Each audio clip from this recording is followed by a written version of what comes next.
Bismillahirrahmanirrahim. Assalamualaikum warahmatullahi wabarakatuh. Innal hamdalillah nahmaduhu wa nasta'inuhu wa nastaghfiruh wa na'udzu billahi min shururi anfusina wa min sayyiati a'malina. من يهده الله فلا مضل له ومن يضلل فلا هادي له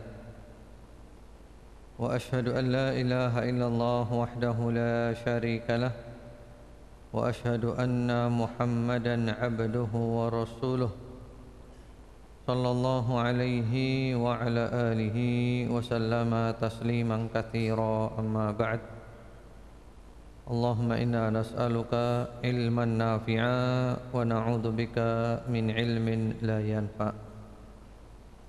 Ma'asyiral muslimin, bapak-bapak, ibu-ibu, ikhwan wa akhwat fillah rahimakumullah.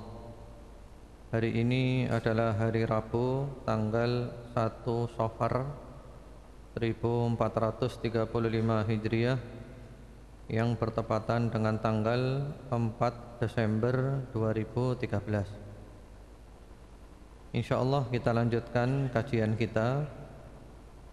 Sebenarnya kajian kita itu adalah dari kitab Hisnul Muslim, yaitu zikir-zikir dan doa-doa dari Al-Quran dan Sunnah Rasulullah SAW. Yang lalu kita pembahasannya sampai di Adhkarus Sabah wal Masa, zikir pagi dan sore, yang nomor 8, atau kalau urut-urutan seluruhnya nomor 82, yaitu Allahumma afini fi badani, Allahumma afini fi sam'i, Allahumma afini fi basari, la ilaha illa ant, Allahumma inni a'udzubika minal kufri wal faqr wa a'udzubika min adzabil qabr, la ilaha illa ant. Dibaca 3 kali. Kemudian kita berusaha untuk membahas panjang lebar tentang wa a'udzubika min adzabil qabr, tentang azab kubur. Yang lalu sudah kita bahas tentang sakaratul maut, kematian, fitnah kubur, nikmat kubur, dan juga azab kubur. Juga sudah kita bahas tentang husnul khotimah dan su'ul khotimah, sebab-sebabnya, penjelasannya, tanda-tandanya, dan semisalnya. Dan insyaallah pada kemudian yang terakhir kemarin adalah tentang ujian orang kepada orang yang mati. Kemudian ada 2 macam orang ketika mati, mustarih dan mustarah minhu. Kemudian bahwa setiap orang pasti mengalami himpitan di kuburan. Dan sekarang ini kita membahas tentang kiamat, supaya lengkap silsilah yang berhubungan dengan iman kepada hari akhir. Jadi ini serial iman kepada hari akhir. Sekarang ini masih berada di kuburan sampai kiamat. Berapa lama di kuburan? Wallahu alam. Karena kita tidak tahu kapan kiamat. Yang jelas kiamat itu dekat. Iqtarabatis sa'ah wa insyaqqal qamar. Kiamat sudah dekat. Ayat ini turun 15 abad yang lalu. Tapi sampai sekarang belum kiamat. Karena kata-kata dekat menurut Allah belum tentu sama dengan dekat menurut kita. Di dalam bahasa Arab yang namanya dekat itu adalah kullu ma huwa atin fahuwa qarib. Semua yang bakal datang itu namanya adalah dekat. Jadi semua yang bakal terjadi, yang bakal datang namanya dekat. Walaupun 1000 tahun, walaupun 2000 tahun, walaupun 100.000 tahun, namanya adalah dekat. Jadi kapan kiamat? Wallahu alam. Yang jelas bukan tahun 1999 atau tahun 9999, ya. Itu kiamat ilmu gatuk namanya. Kiamat tidak ada yang tahu. Jangankan kita, malaikat Jibril tidak tahu, dan juga Rasulullah Muhammad sallallahu alaihi wasallam tidak tahu. Akhbirni 'anis sa'ah, beritahukan kepadaku tentang kiamat. Beliau menjawab, mal mas'ulu 'anha bi'a'lama minas sa'il, yang ditanya tidak lebih tahu daripada yang bertanya. Aku tidak tahu, seperti kamu juga tidak tahu, wahai malaikat Jibril. Lalu malaikat Jibril bertanya tentang tanda-tandanya. Fa akhbirni an amaratiha, beritahukan kepadaku tanda-tanda kiamat. Nah, kalau tandanya banyak, dan para ulama sudah menuliskan di dalam buku tanda-tanda kiamat menurut Al-Quran dan As-Sunnah As-Sahihah. Di antara buku yang bagus adalah buku yang ditulis oleh Dr. Yusuf Al-Wabil, ya, Fadilatul Syekh Dr. Yusuf Al-Wabil. Itu sudah ada terjemahannya. Coba tanyakan di toko-toko buku terjemahan bukunya Dr. Yusuf Al-Wabil yang berjudul Asyratus Sa'ah, tanda-tanda kiamat. Di situ juga ada muqaddimah yang bagus, termasuk pembahasan tentang hujiyatul al-ahadits al-ahad, tentang bahwasanya hadis ahad itu bisa dijadikan hujjah dengan argumentasi yang kuat. Diterangkan di dalam buku itu bahwa tanda kiamat ada dua, al-asyrat as-sughra dan al-asyrat al-kubra. Tanda kecil dan tanda besar. Tanda kecil, tanda besar. Tanda besar semuanya belum terjadi, karena tanda besar itu benar-benar sudah mendekati kiamat. Kalau tanda kecil terbagi menjadi tiga. Ada yang sudah terjadi dan selesai, ada yang terjadi dan terus-menerus terjadi, ada yang belum terjadi. Di antara tanda kecil yang sudah terjadi dan selesai adalah diutusnya Nabi Muhammad sallallahu alaihi wasallam. Bu'ithu ana was-sa'ah kahatain, aku diutus dan jarak dengan kiamat seperti ini, sambil beliau mendekatkan jari telunjuknya dan jari tengahnya. Jadi diutusnya Nabi Muhammad sallallahu alaihi wasallam adalah tanda kiamat, karena beliau adalah nabi terakhir. Jadi kiamat sudah dekat. Termasuk juga fitnah-fitnah yang terjadi di kalangan sahabat dulu, di antaranya terbunuhnya sahabat Utsman, pembunuhan, itu tanda kiamat sudah terjadi zaman dulu, sudah selesai. Ada yang terjadi dan terus-menerus terjadi. Ya, ini yang dijawab oleh Rasulullah sallallahu alaihi wasallam. Di antara tandanya adalah antalidal amatu rabbataha wa antaral hufatal uratal alat ri'a asya, ya, yatatawaluna bil bunyan. Anak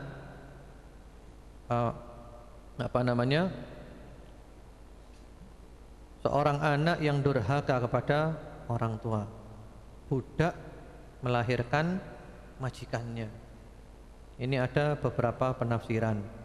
Di antara penafsirannya banyak durhaka.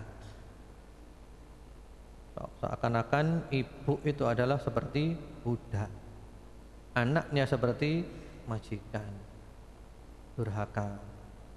Dan ini terjadi. Tidak sedikit anak yang durhaka kepada orang tuanya, terutama ibunya. Bahkan ibunya diperlakukan seperti pembantu, ya, ibunya disuruh ngepel, suruh nyapu, suruh nyuci, suruh macam-macam. Kemudian makna yang kedua adalah nanti akan banyak penaklukan. Islam bakal menang, banyak penaklukan, ya, orang kafir kalah, yang perempuan dijadikan budak, tawanan. Ya, tapi budak itu dimuliakan dalam Islam, tidak boleh disakiti. ada aturan-aturannya. Dan budak perempuan boleh digauli oleh pemiliknya, boleh, tidak mengapa.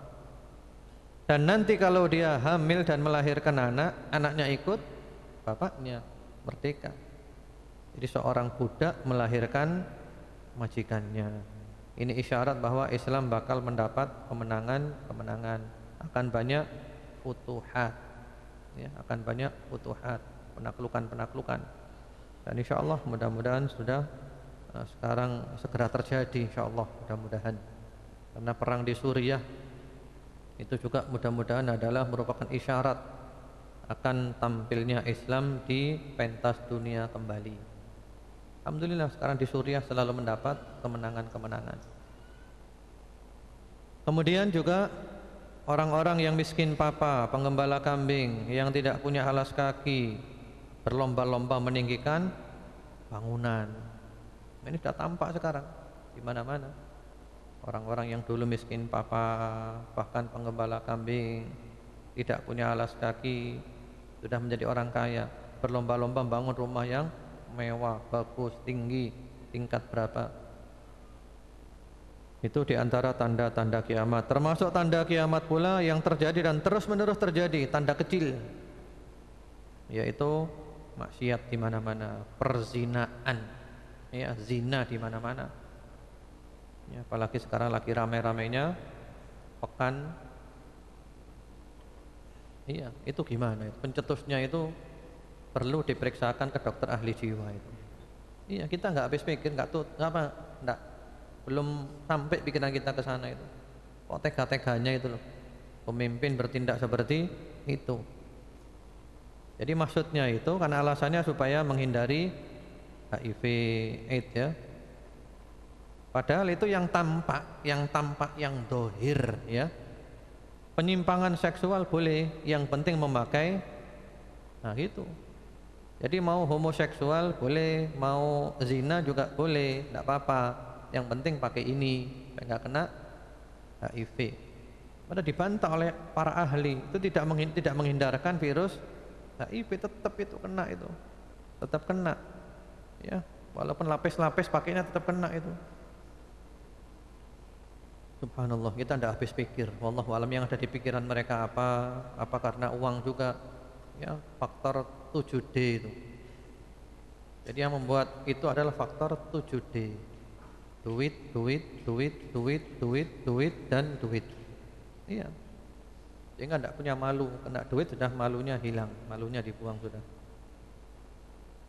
Zina di mana-mana. Sampai saking parahnya perzinahan, disebutkan di dalam hadis yang sahih, orang zina itu bukan di kamar, zina bukan di hotel, bukan di losmen, zina di pinggir jalan, ya. Jadi nanti di jalan Suhat itu ada orang-orang zina di pinggir jalan. Orang yang baik saat itu tidak bisa melarang, jangan zina, enggak, cuman mengatakan, ya, kalau zina jangan di sini. Mohon kalau zina ditutup tembok saja. Mohon kalau zina ditutupi itu. Jadi kayak ayam, tidak ada bedanya dengan ayam, tidak ada bedanya dengan kambing, zina di pinggir jalan.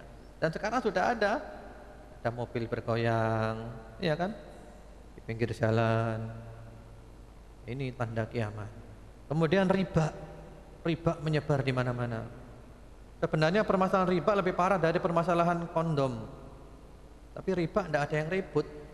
Iklan riba di mana-mana, ya, promo riba di mana-mana. Mana yang ribut? Antara zina dengan riba, besar mana dosanya? Antum baca ayat Al-Quran. Riba itu berarti nantang perang Allah Subhanahu wa taala. Nantang perang Allah, nantang perang Rasulullah Muhammad sallallahu alaihi wasallam. Syirik juga di mana-mana, enggak ada yang ribut. Nah, ini diantara keanehan. Kemudian juga khamr diminum di mana-mana, musik diperdengarkan, dianggap sebagai sesuatu yang halal dan seterusnya. Tanda-tanda kiamat yang terus-menerus terjadi, tanda kecil. Ada juga tanda kecil yang belum terjadi, diantaranya adalah perang besar melawan Yahudi.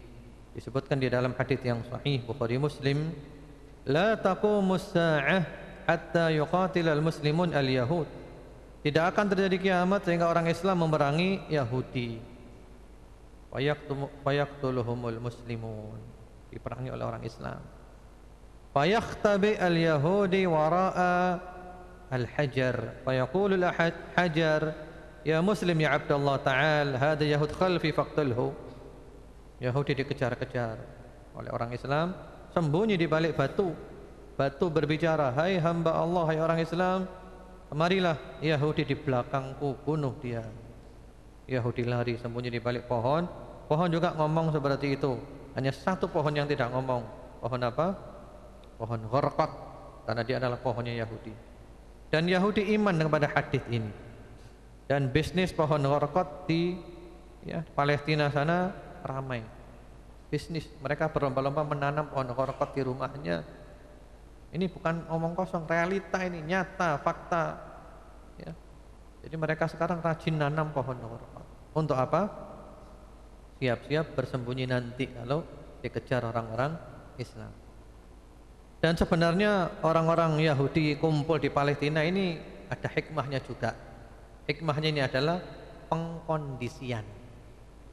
Iya. Karena kalau Yahudi nggak punya negara terlunta-lunta, kita mau bantai mereka repot keliling dunia dulu. Lah sama Allah diatur, kamu kumpul di sini aja. Sehingga kalau dibantai nanti gampang. Tinggal nunggu waktunya saja. Tinggal nunggu waktu, mudah-mudahan nggak lama lagi.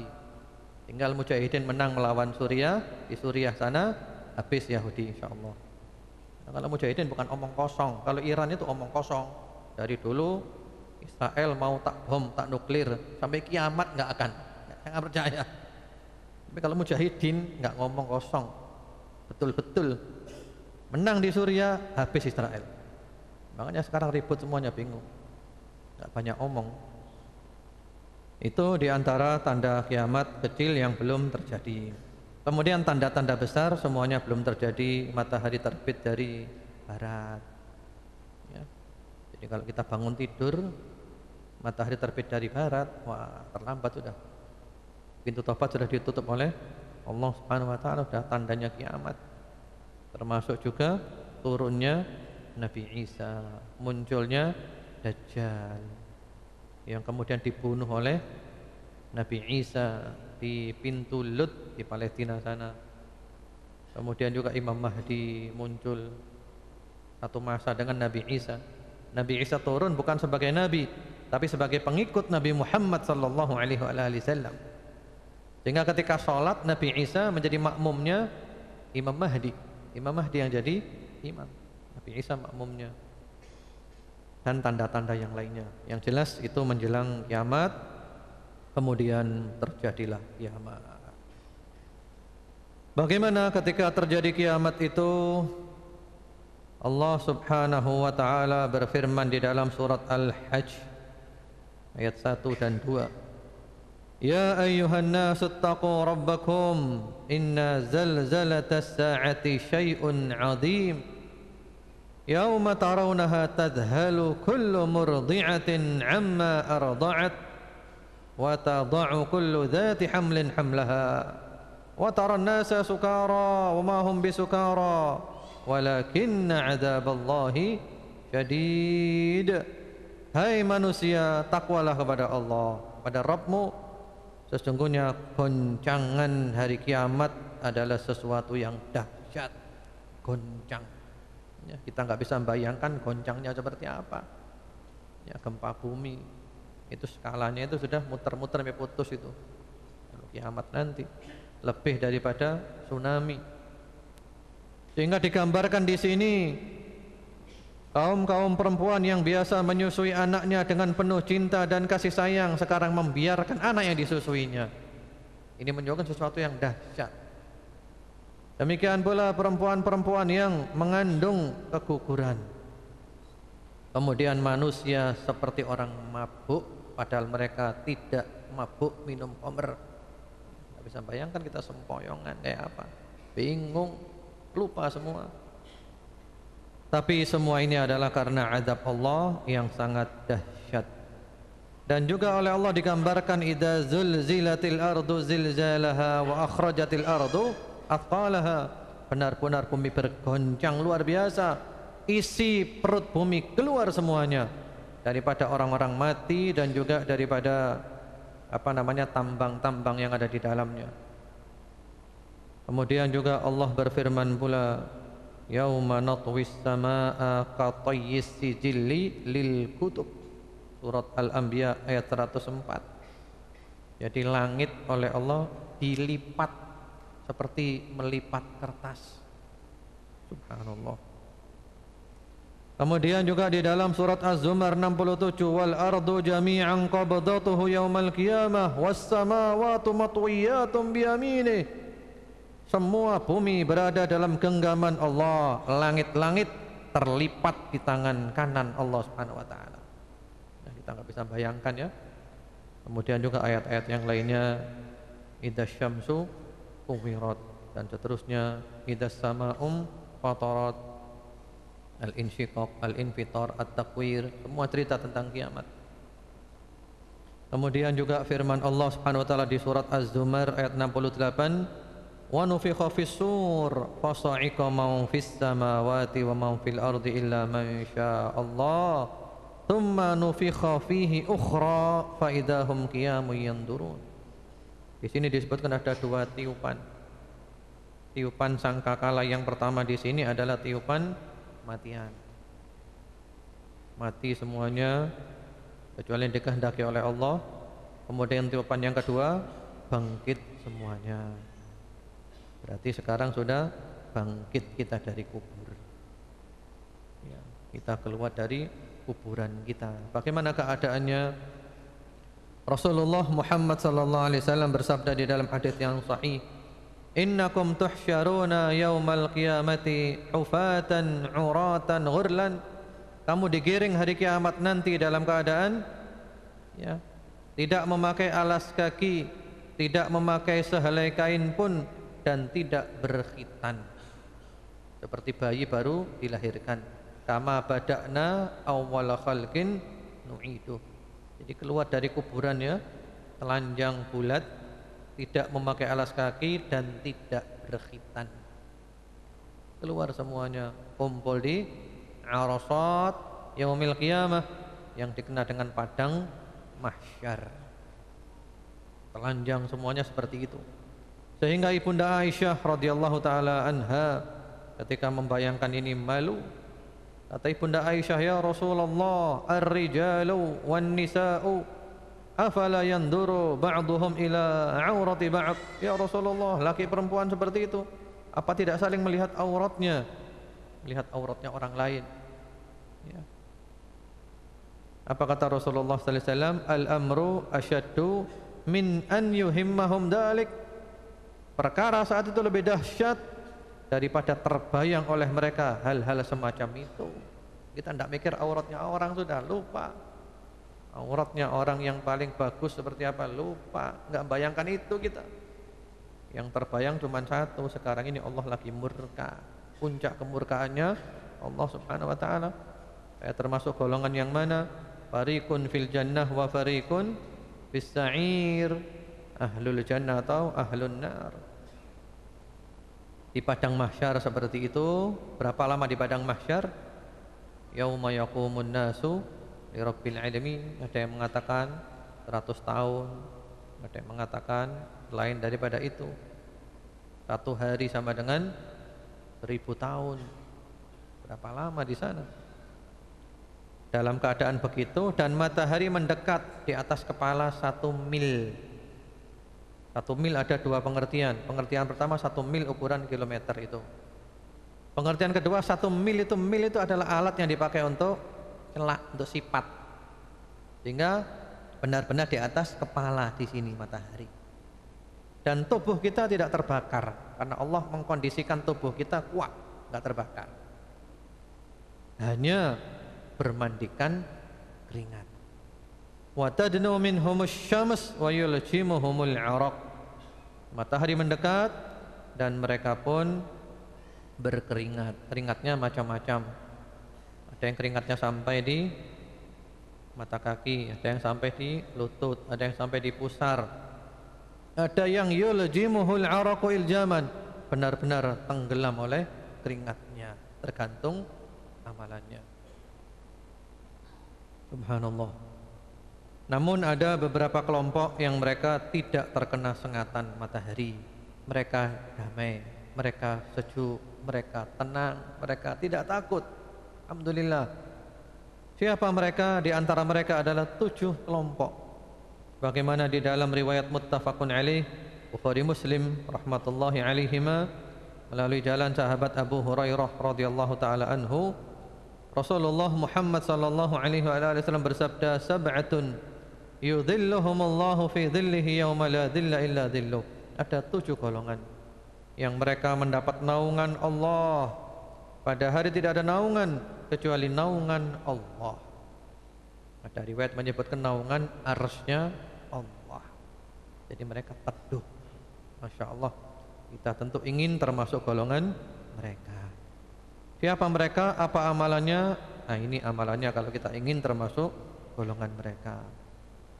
Yang pertama-tama adalah imamun adil, pemimpin yang adil. Pemimpin yang adil, Masya Allah. Pemimpin yang adil ini sangat mulia di hadapan Allah Subhanahu wa ta'ala.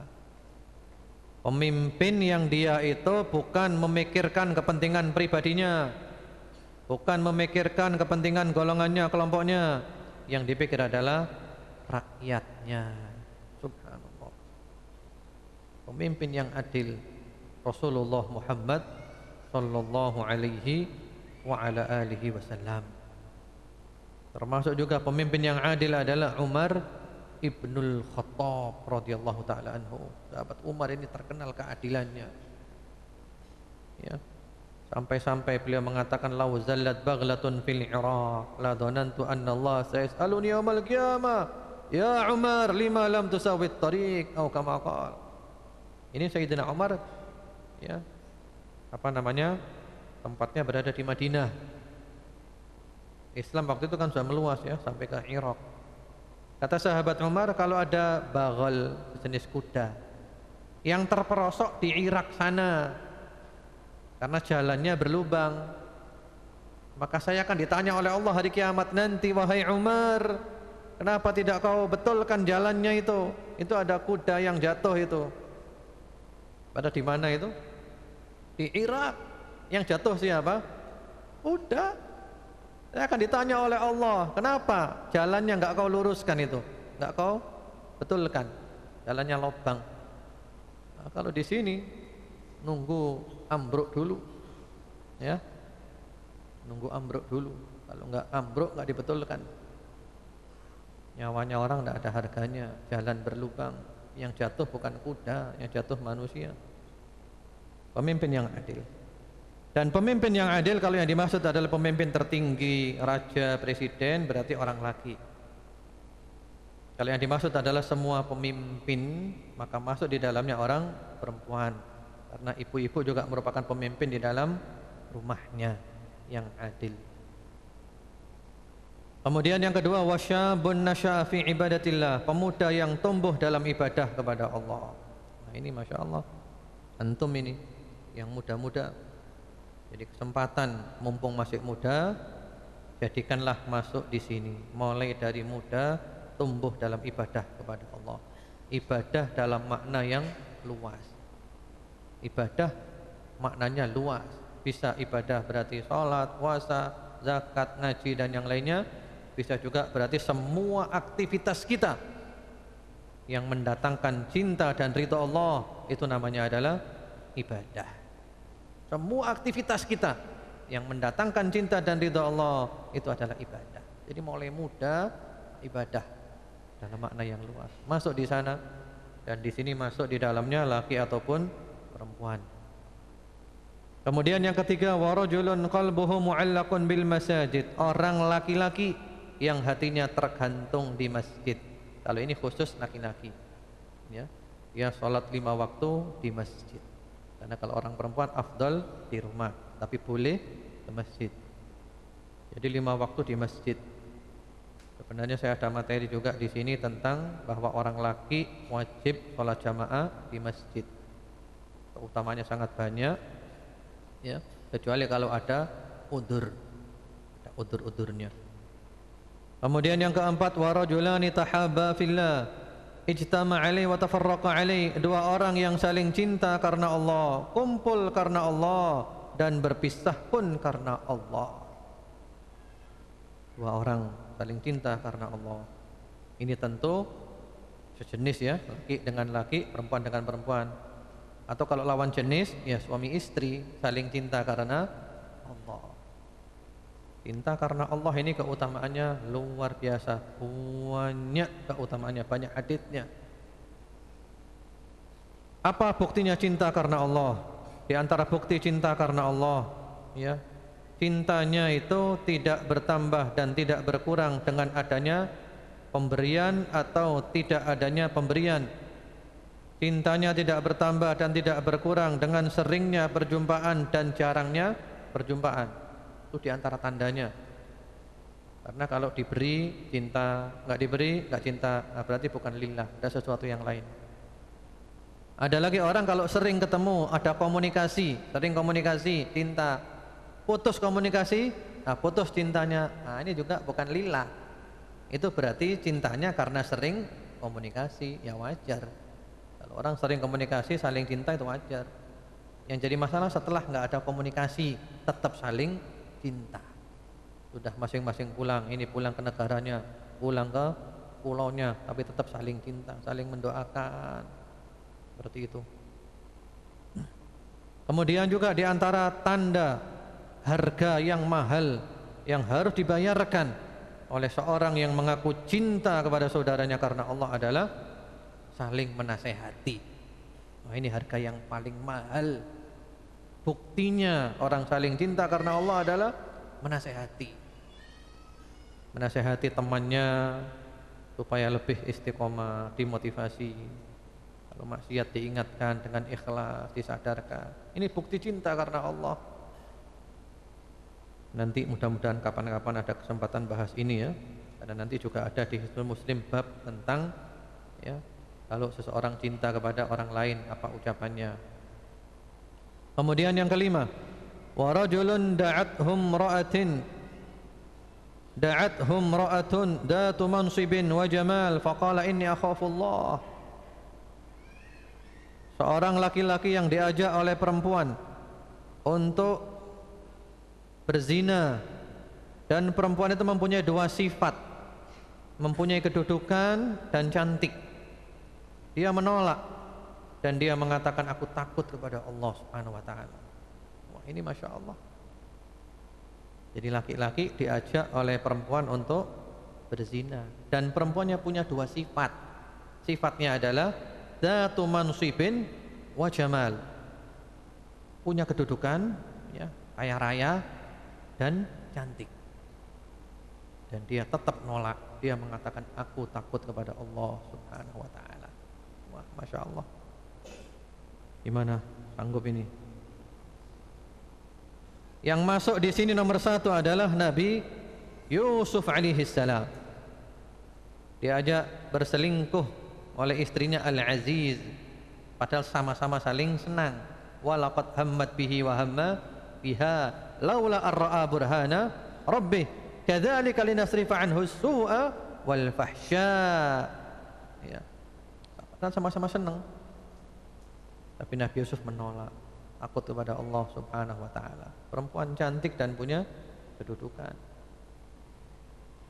Kemudian juga masuk di sini adalah perempuan yang diajak berzina oleh laki-laki yang punya kedudukan dan gagah tampan.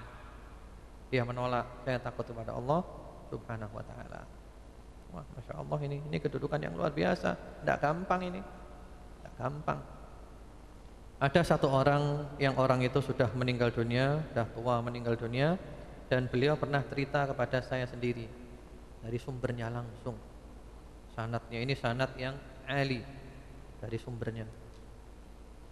Beliau cerita kepada saya di masjid waktu itu bahwa pada zaman dahulu, entah zaman Jepang atau zaman Belanda dulu, ya, Dia termasuk orang kaya, dia jualan radio. Dan radio saat itu adalah barang yang mahal, barang mewah. Ada seorang perempuan yang menurutnya ya cantik, putih katanya gitu, beli radio, bawa pulang ke rumahnya.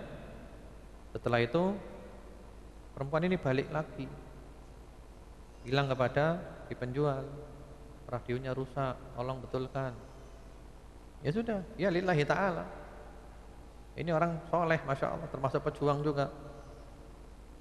Diajak perempuannya ke rumah, sudah, ikut ke rumahnya. Ternyata sampai di rumah itu, ternyata dia nggak ada suaminya. Suaminya ke luar negeri. Mana radionya? Oh ini, di kamar. Ini lillahi ta'ala, nggak ngerti apa-apa. Setelah masuk kamar, pintu dikunci. Ternyata perempuan itu melepas pakaiannya dan minta dilayani oleh pemuda ini. Ya, kaya raya, cantik. Nah, itu gimana kalau antum? Ini pemuda soleh diselamatkan oleh Allah. Orang itu kalau soleh ya, insya Allah ketika mau maksiat diselamatkan oleh Allah, dijaga oleh Allah. Kayak Nabi Yusuf itu kan, sudah sama-sama senang diselamatkan oleh Allah.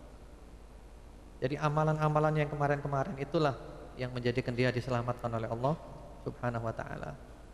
Wah, dia takut ini, takut sekali, takut. Sampai berdoa dia, ya Allah, berilah jalan keluar, berilah jalan keluar. Takut minta jalan keluar, dan ternyata akhirnya perempuan itu tiba-tiba keluar darah dari farjinya. Padahal bukan waktunya haid. Akhirnya perempuan itu malu, ditutup ya pakaiannya, dibuka kamarnya, dan pemuda itu lari keluar. Wah, ini amalan yang hebat ini, Masya Allah. Ini amalan yang luar biasa. Akhirnya pemuda ini setiap punya hajat, dia selalu berdoa kepada Allah Subhanahu wa ta'ala. Tawasul kepada Allah dengan amal solehnya ini, bertawasul. Dan Allah selalu mengabulkan doanya.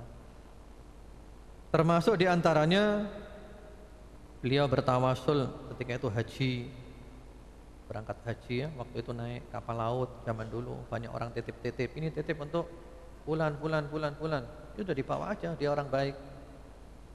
Subhanallah, sampai di Jeddah semua titipannya orang itu hilang. Semua titipannya orang hilang, dicari nggak ketemu. Wah, ini gimana titipannya orang ini? Sampai akhirnya menjelang kepulangan, dia berdoa kepada Allah di multazam, bertawasul kepada Allah dengan amal solehnya tadi. Allah, saya pernah punya kejadian ini dan ini ya Allah. Kalau kau kabulkan ya Allah, temukan barang-barang yang hilang ya Allah. Subhanallah, beliau berjalan gak jauh, ketemu semuanya barangnya. Secara akal gak masuk akal ini. Tapi kalau kita bicara iman, akalnya disimpan dulu. Yang terjadi adalah kun fayakun. Ya. Wah, kisah-kisah seperti ini banyak ya. Saya punya di sini kumpulan kisah-kisah tentang orang-orang yang diajak berselingkuh dan dia pun menolak karena Allah Subhanahu wa ta'ala. Wah, kisah-kisah yang sangat indah. Di antaranya saya ambilkan satu aja ya. Saya ambilkan satu, yaitu kisah yang dikenal dengan Qissatu Shahibil Misik. Kisah pemuda yang wangi. Bagaimana ceritanya? Disebutkan oleh Ibnul Jauzi dalam kitabnya Al-Mawa'id. Ada seorang laki-laki yang fakir, larat, dan dia adalah penjual yang keliling dari kampung ke kampung. Penjual apa namanya ini? Yang masuk kampung-kampung itu loh, jualan masuk kampung-kampung. Pada suatu hari melewati satu rumah, lalu ada seorang perempuan yang ngintip, dan perempuan itu bertanya tentang suatu barang, mau beli. Dan perempuan itu minta kepada laki-laki itu masuk ke rumahnya. Mau masuk ke rumahku, aku mau lihat barangnya. Dia masuk aja ke rumahnya, lillahi ta'ala. Ternyata pintunya ditutup oleh wanita itu. Kemudian dia diajak berzina. sambil perempuan itu ngancam, kalau kau tidak melayani, aku akan teriak-teriak sekeras-kerasnya sehingga semua orang dengar bahwa kau akan memperkosa aku dan mereka akan menghukum kamu. Diancam, mau dibalik ceritanya. Akhirnya pemuda ini menasihati perempuan itu, takutlah kepada Allah, takwalah kepada Allah. Perempuan enggak peduli. Sudah, pokoknya layani aku. Kalau tidak, aku panggil orang-orang, aku teriak supaya kamu dibunuh, kamu dipenjara nanti. Lalu pemuda itu mengatakan, uridul khala, saya mau ke toilet dulu. Ya. Atau kalau bahasa kita khala itu, mohon maaf ya, WC. Saya mau ke WC dulu. Ya, silahkan. Dia masuk WC. Apa yang dilakukan? Mohon maaf ya. Mohon maaf, jangan jijik ya. Dia ambil kotoran di WC itu, diusapkan di tubuhnya. Kotorannya orang, ya kotorannya perempuan itu juga. Iya kan? Kan di rumahnya dia. Kotorannya diusap-usapkan di tubuhnya, dioles-oleskan di tubuhnya. Lalu dia keluar dari WC itu dan perempuan itu teriak-teriak, ah jijik, jijik, saya nggak mau, jijik, jijik. Ya. Sambil pintunya dibuka, ayo keluar, keluar, saya jijik melihat kamu, saya jijik melihat kamu. Alhamdulillah bisa keluar, iya kan? Alhamdulillah selamat. Kemudian di jalanan dia diteriaki oleh anak-anak kecil, ada orang gila, majnun, majnun, majnun. Badannya penuh dengan kotoran, dengan kotoran semuanya. Dia tidak peduli, pulang ke rumahnya. Setelah pulang dia mandi, dibersihkan semua najis itu, dibersihkan semua najis itu. Setelah itu apa yang terjadi? Yang terjadi, tubuhnya pemuda ini wangi terus, tanpa parfum, dengan izin Allah Subhanahu wa taala. Hatta mat, sampai dia mati, tubuhnya wangi terus. Allahu Akbar. Jadi orang meninggalkan sesuatu karena Allah, maka diganti oleh Allah dengan yang lebih baik. Ya, ini ceritanya banyak sebenarnya, itu salah satunya. Nanti aja kapan-kapan kalau ada kesempatan kita bahas cerita-cerita ini. Saya beri judul Qasas bil Iffah, kisah-kisah tentang orang-orang yang menjaga kehormatannya. Kita kembali kepada 7 kelompok tadi. Yang keberapa sekarang? Yang ke-6, wa rajulun tasaddaqa bi sadaqatin fa akhfaha hatta la ta'lama shimaluhu ma tunfiqu yaminu. Seorang laki-laki atau perempuan yang bersedekah dengan ikhlas, yang disembunyikan sehingga tangan kiri tidak tahu yang dikeluarkan oleh tangan kanan. Sedekah ikhlas, enggak ada orang tahu. Namun bukan berarti kalau orang tahu enggak ikhlas ya. Karena kalau orang tahu itu rawan. Kalau enggak ada orang tahu satupun kecuali Allah, ini lebih menjaga keikhlasan. Wah, Masya Allah. Dan ini berat. Ada hadits yang lain yang menyebutkan shadaqatus sir tudfi'u ghadabar rabb. Sedekah sembunyi-sembunyi itu memadamkan kemarahan Allah. Ada beberapa kisah tentang sedekah sembunyi-sembunyi. Di antara kisah yang sering dibawakan oleh para ulama adalah kisahnya Ali Zainul Abidin, cicitnya Rasulullah Muhammad sallallahu alaihi wasallam. Ali Zainul Abidin, beliau itu ketika meninggal dunia dimandikan jasadnya, ternyata didapati di punggungnya itu ngapal, punggungnya hitam-hitam ngapal. Yang memandikan heran, kenapa ini? Dan mereka tidak tahu. Sampai akhirnya dikuburkan. Setelah dikuburkan, apa yang terjadi? Fakir miskin dari pinggiran Madinah masuk ke Madinah mengatakan, tidak ada yang mengirimkan kepada kami bahan makanan lagi. Ternyata apa yang diamalkan? Beliau menghidupi tidak kurang daripada 100 rumah di Madinah. Enggak ada orang yang tahu. Yang diberi pun tidak tahu siapa yang memberi.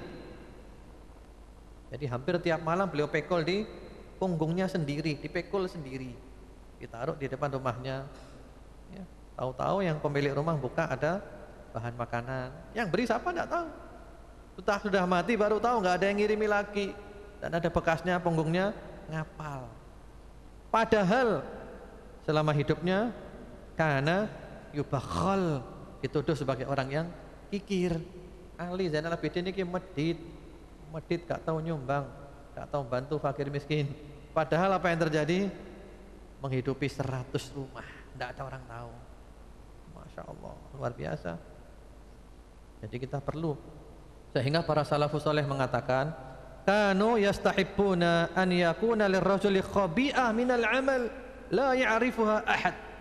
Para salafus saleh itu menganjurkan kalau bisa kita punya amalan yang tidak ada satu orang pun yang tahu, demi menjaga keikhlasan. Jadi kalau bisa kita usahakan kita punya amalan yang tidak ada satu orang pun yang tahu, untuk menjaga keikhlasan. Kemudian yang ketujuh, wa rajulun dzakarallaha khalian fafadat 'ainah. Seorang yang berzikir kepada Allah sendirian, tidak ada orang tahu, lalu air matanya berlinang nangis. Zikir kepada Allah sendirian, ingat Allah, ingat surga, ingat neraka, rindu kepada Allah, ingat dosanya, nangis. Ini air mata yang mahal. Air mata daripada al-buka min khasyatillah, nangis karena takut kepada Allah Subhanahu wa taala. Jadi nangisnya benar-benar karena takut kepada Allah ya. Nangis karena Allah. Kadang kita bisa nangis kalau lagi ada problem. Ya berarti nangisnya bukan lillah, itu karena ada problem. Ada masalah tumpuk-tumpuk, sholat sambil nangis. Nangisnya apa? Karena banyak problem. Bukan ini maksudnya. Ini benar-benar murni nangisnya ini lillahi ta'ala, karena Allah. Rindu kepada Allah, surga, takut neraka, nangis karena Allah Subhanahu wa taala. Yaitu pembahasannya masih panjang. Kalau boleh saya tambah satu cerita lagi tentang menjaga kehormatan. Saya dulu pernah cerita di sini. Ya, tapi diulang lagi tidak mengapa ceritanya. Semoga bermanfaat. Yaitu tentang kisah taubat seorang yang soleh yang disebutkan oleh Ibnu Qudamah dalam kitabnya At-Tawwabin. Ada seorang yang soleh pada zaman dahulu, zaman Bani Israel, yang mana pada saat itu perzinaan di mana-mana, termasuk ada seorang pelacur kelas tinggi. Kalau zaman kita sekarang kelasnya kelas bintang 5. Iya, rumahnya mewah, pakai bendera. Sehingga orang kalau mau ke sana itu daftar dulu, ya, dicatat dulu, ya, istilahnya pakai KTP-nya lah diserak namanya, aja nggak sembarangan, pakai member sistemnya ini. Lah pemuda ini yang soleh ini kok kepingin, akhirnya dia nabung, karena mahal bayarnya. Setelah tabungannya pas, datang ke situ, catat dulu namanya, alamatnya, semuanya lengkap.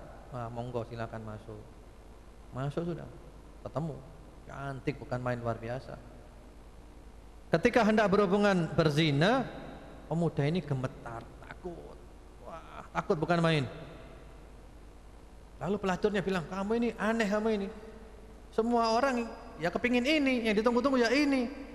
Kamu kok malah takut sekarang? Di depan matamu kamu takut. Iya, saya belum pernah. Saya takut kepada Allah Subhanahu wa taala. Saya belum pernah seperti ini.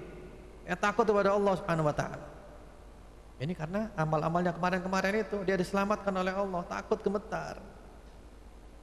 Akhirnya pemuda ini mengatakan, sudah, uang saya yang sudah saya bayarkan itu enggak apa-apa, enggak kembali lagi. Yang penting biarkan saya keluar. Uang saya enggak masalah, bayar sudah. Langsung akhirnya pemuda ini keluar. Dan sekarang ganti pelacurnya yang kepikiran. Subhanallah, kok ada orang kayak gitu ya? Kok ada orang kayak gitu ya? Akhirnya pelacur ini saat itu juga menyatakan tobat kepada Allah Subhanahu wa taala. Kok masih ada orang sebaik dia ya? Tobat kepada Allah. Dan di antara syarat taubatnya, saya kepingin dinikahi pemuda itu. Waduh, Masya Allah, Pak.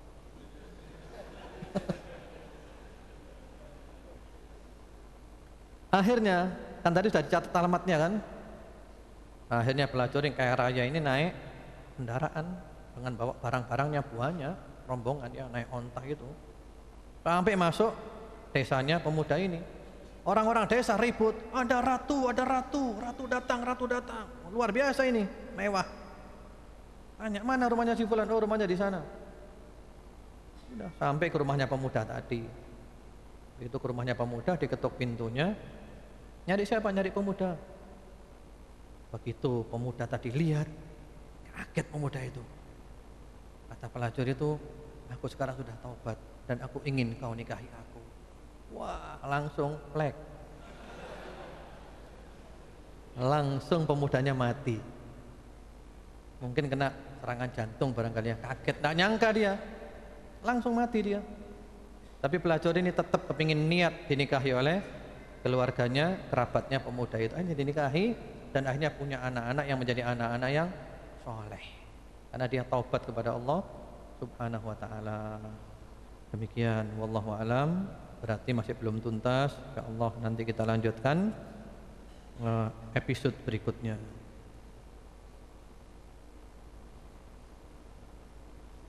Ya, sekarang kita masuk sesi tanya jawab.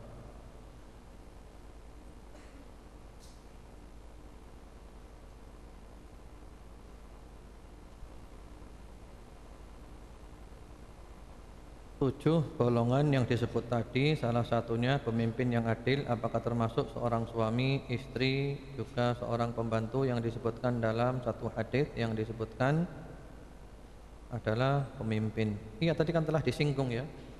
Kalau yang dimaksud adalah pemimpin tertinggi, berarti maksudnya adalah orang lagi, presiden, raja, dan semisalnya. Kalau yang dimaksud itu adalah umum semua pemimpin, maka masuk di dalamnya adalah semua pemimpin, termasuk ibu rumah tangga, dia pemimpin di hadapan anak-anaknya. Jadi pokoknya semua pemimpin masuk di dalam kategori itu. Yang penting dia adil ketika memimpin. Adil itu adalah menempatkan sesuatu pada tempatnya, dan itu kebalikan daripada zalim. Ustadz, apa hukumnya jika amalan soleh tertentu seperti sedekah, sholat, duha, dan semisalnya dibuat sebagai tawasul untuk kelancaran rezeki, agar bisnis lancar, enteng jodoh, dan lain-lain? Karena sekarang marak ulama-ulama di Indonesia menganjurkan itu. Amalan soleh apa yang bisa dibuat tawasul? Jazakallah khairan wa iyyakum. Jawabannya boleh, tapi niat awal ketika mengerjakan itu lillahi ta'ala. Jangan memang niat awalnya kepingin dapat jodoh, nggak ikhlas itu namanya.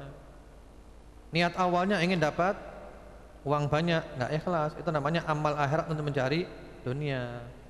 Jadi niatnya itu ikhlas lillahi ta'ala. Lalu kita punya hajat, bertawasul, ya Allah, kalau memang amalku tadi ikhlas, kau terima ya Allah, ya, tunaikan hajatku. Kalau itu boleh. Bahkan ada hadisnya kan, hadis sahih tentang tiga orang yang masuk di gua. Tiba-tiba pintunya tertutup oleh batu besar dan mereka tidak bisa keluar. Akhirnya masing-masing dari tiga orang itu tawasul kepada Allah dengan amal solehnya sendiri-sendiri. Yang satu tawasul, dia berbakti kepada kedua orang tuanya, lalu buka sedikit. Yang satu tawasul, dia menjaga diri dari berzina, ya, lalu buka sedikit. Yang satu tawasul, dia menepati upahnya kepada pegawainya, lalu buka semuanya. Ini tawasul dengan amal soleh.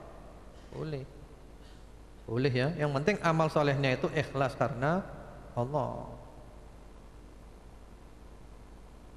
Sedekah di zaman sekarang ini, di manakah yang afdal dengan cara sembunyi-sembunyi, yang sedekah yang pas-pasan setiap bulannya? Sebenarnya sedekah sembunyi-sembunyi masih banyak caranya sekarang ini. Ya.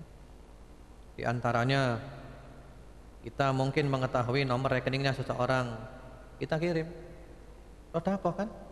Yang dikirim nggak tahu siapa yang ngirimkan, atau ngisi pulsa, tapi pulsa dakwah. Yang dikirim tidak tahu, tiba-tiba pulsa Anda terisi.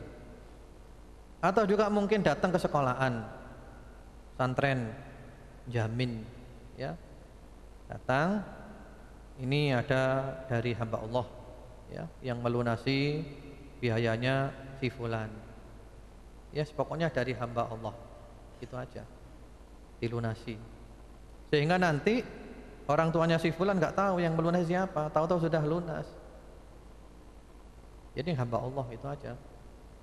Itu diantara cara-caranya. Wallahu alam.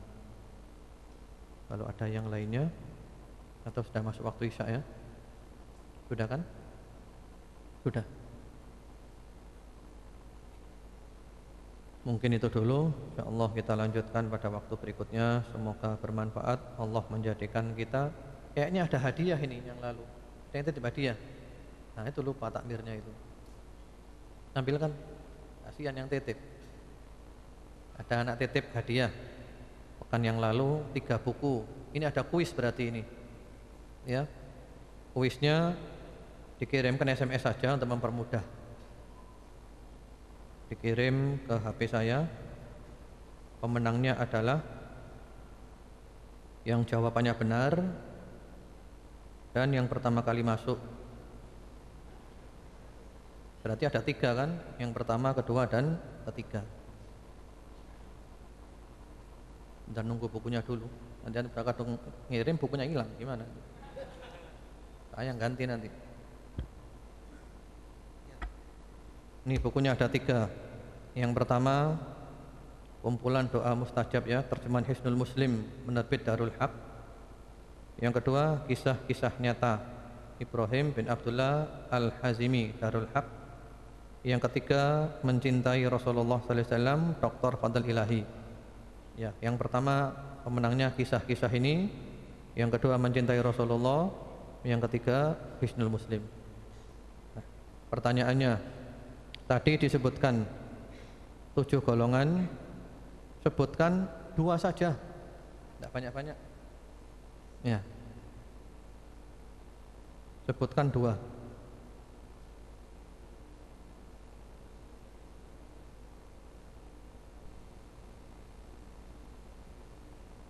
Nomor saya 0816 429 6227. Saya pikir sudah tahu antum. 0816 429 6227. Ini sudah masuk 1. Saling cinta karena Allah, Imam Adil. Ya, 0899 03 33 220. Ini pemenang ke-1. Antum catat. Ini yang ke-1. Ini yang kedua, pemimpin yang adil dan pemuda taat kepada Allah. Pemuda taat kepada Allah ini kurang tepat jawabannya.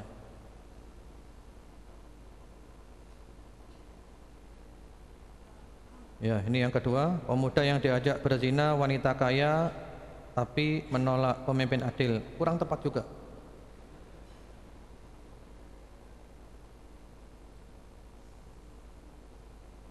Ya, pemuda yang besar dengan keislaman dan saling cinta karena Allah, kurang tepat juga. Antum sudah dikasih mudah, salah terus itu loh. Pemimpin yang adil, pemuda yang tumbuh dalam ibadah kepada Allah. Ah, ini betul, ada namanya lagi, Reza Pahlavi. Ya.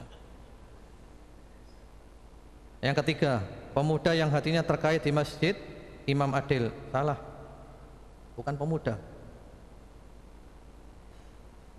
Ya, ini 7 golongan, Masya Allah, lengkap ini. Ya, pemimpin yang adil, pemuda yang tumbuh dalam ketaatan kepada Allah. Ya sudah betul sudah. Walaupun 7, 2 sudah betul. 08 57 55 73 78 50. Ini yang ketiga. Silakan dihubungi takmir nanti. Ya, menang 1, 2 dan 3. Wallahu a'lam. Subhanakallahumma bihamdika asyhadu an la ilaha illa anta astaghfiruka wa atubu ilaik. Assalamualaikum warahmatullahi wabarakatuh.